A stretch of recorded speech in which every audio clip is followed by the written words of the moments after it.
Tim, I'll start with you. Why the downgrade? Give us the details.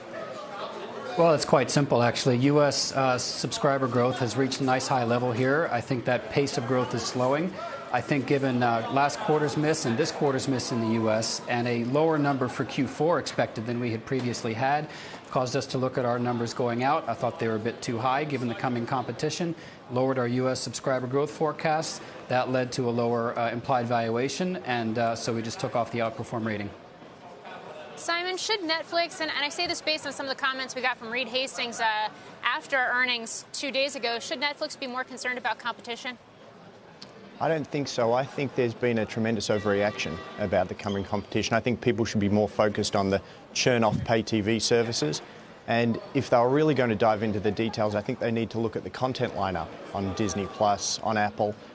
You're talking about 619 titles launching on Disney+, versus the 6,000 plus titles that we have on Netflix here in the US. So I really don't think that Disney's going to be a fantastic service, but the volume is not there, and I don't think the threat is quite as strong as everyone thinks. Simon, this seems to me to be about data versus inspiration and creativity.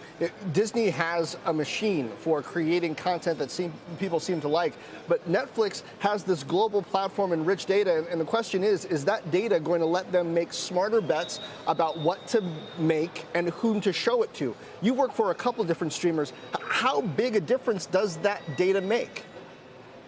I think it makes a big difference, and you see that in the earnings jump yesterday, popped 40% above what was projected. I think that Ted and Reed and the team over at Netflix are very well aware, and they're learning every day about what content they do and don't need, and their ability to bring down that content spend is only improving over time. So there's a tremendous amount of room. They're currently paying 0.001 cent for each title that's on the service. Disney, by comparison, 0.01%, so about 10 times as much per individual title. Netflix can definitely scale back the volume of content on the service, and they learn every day about what they need in each individual territory. And so their ability to bring down those costs is only improving over time. Yeah, just to dig into that a little bit more, Tim, I mean, if you have the U.S. market maturing here, and I know you mentioned in your note that you suspect pricing power is limited, and yet content costs continue to climb, how sustainable is that? Is there a tipping point, whether it's Netflix or some of its other coming competitors, is there a tipping point in terms of the prices that are going to be paid for that content? I just think with competing services coming on at lower price points, and they will be attractive services, it just makes it harder for Netflix to raise price over time. They still have a couple quarters ahead of the price increases from earlier this year rolling through. I think they can still get some ARPU increase just from people signing up at higher tiers. And we still have Netflix subs growing, actually, for the next 2, 3, 4 years. The question is just, though, with so many streaming services coming on, Disney Plus and Apple Plus, immediately in the next few weeks, I just think consumers will have a plethora of options for different streaming services, and they will jump around. I mean, Netflix set this standard where you can sign on and sign off with 1 or 2 clicks. It's so easy. I assume the others will be the same, and that means consumers, I think, will simply jump on and off and on and off and on and off services. I don't think Netflix permanently loses subscribers to Disney. I think they might lose some for a period of time while people go to Disney Plus, for example, and then they'll come back to Netflix and watch, the next episode of their favorite show. So I just think it's going to be a matter of increased churn, by which I mean on and off and on and off. The competition means pricing for content will continue to rise and demand for content will continue to rise. I think it will also mean marketing costs will have to remain high, as Netflix will be sending out messages and so forth to try to get you to stay on or come back on. So the cost is high.